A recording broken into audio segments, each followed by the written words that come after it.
costs that will not be specific to a project.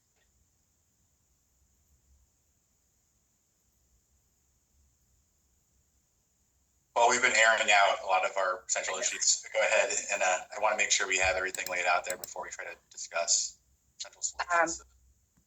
Yeah, a lot of the same concerns that have already been mentioned, very much what Amanda said as far as splitting up A and G among the various projects, however it benefits them. And I wanted to echo Robert's earlier point, not about concessions, but about incentives.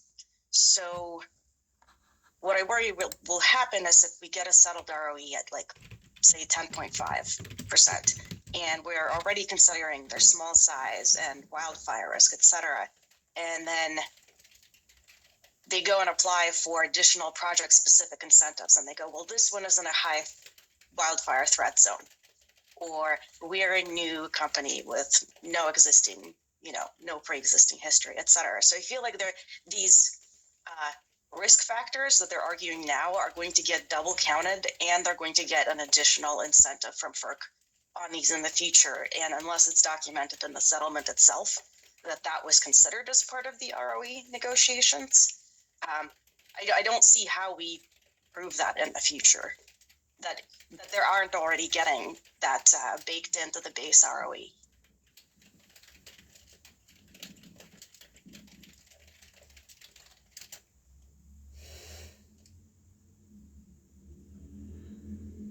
You probably heard me typing away because I didn't have my thing muted just now. We have a furious back and forth in our Teams chat right now, trying to figure out some of this stuff. Your concerns are ones we were concerned with as well.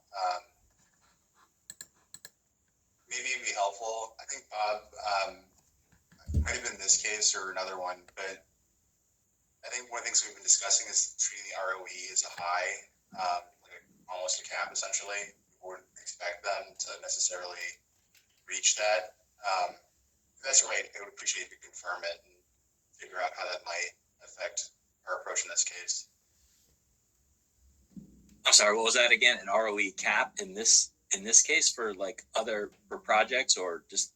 So I'm making up terms here. I don't necessarily mean an actual ROE cap, but I think the idea was that whatever they would apply for would be the high of their ROE, and not necessarily all their projects would reach that high.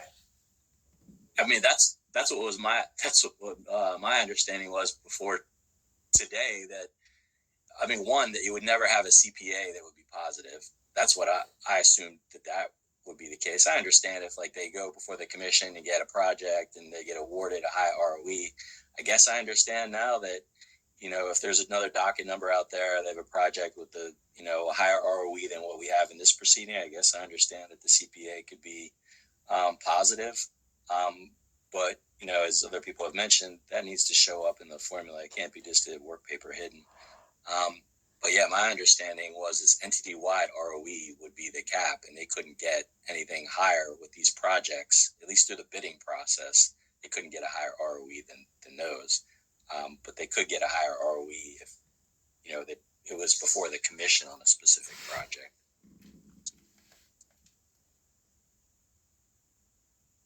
So hopefully that answered your question.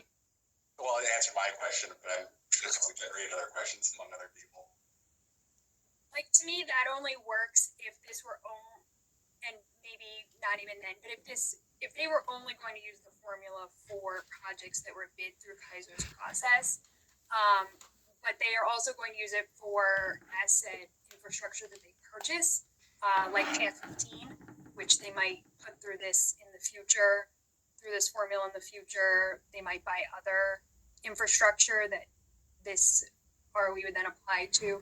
There's also the question about the regulatory asset, where that won't be subject, the general costs that are in there won't be subject to the project-specific concession, so that would also use this ROE.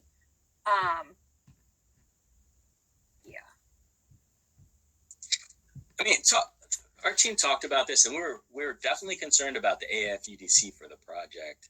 But for the regulatory asset incentive, if these are all costs that are pre-commercial costs, and I assume these costs all these costs would be before they won a contract. I don't know if that's correct, because I'm not sure how some of these costs are going to get, what bucket these costs are going to go into.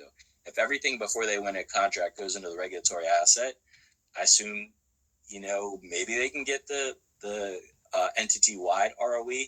But once you start talking about costs that are specific to projects, then it should flow through the AFUDC in the project, and it shouldn't trickle into the regulatory asset incentive. But our expert on that, Jeannie, is with us today. But I don't. If you guys have different thoughts on that, we're definitely open to hear that.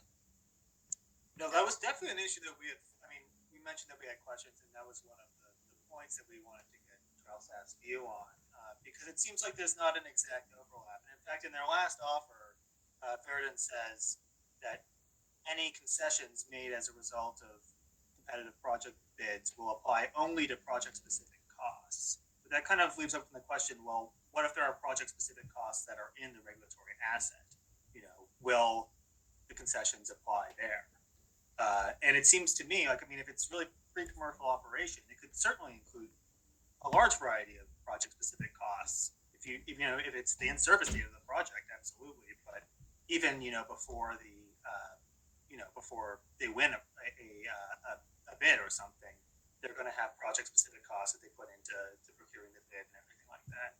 So I wasn't really clear based on their response, and I was curious as to TrailSAF's understanding of that.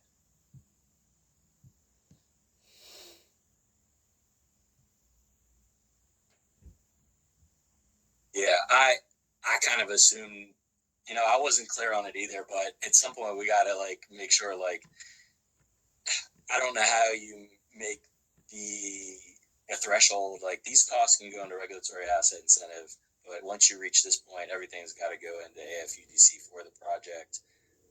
I'm not sure how to make that clear distinction in a settlement, but their team members may know.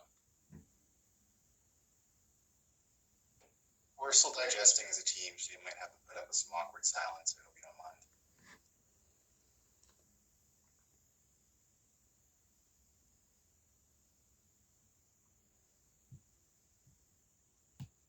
Well, I think, at very least, would be interested in trying to clarify that with Verdun, potentially in a next offer, specific, clarifying points around that.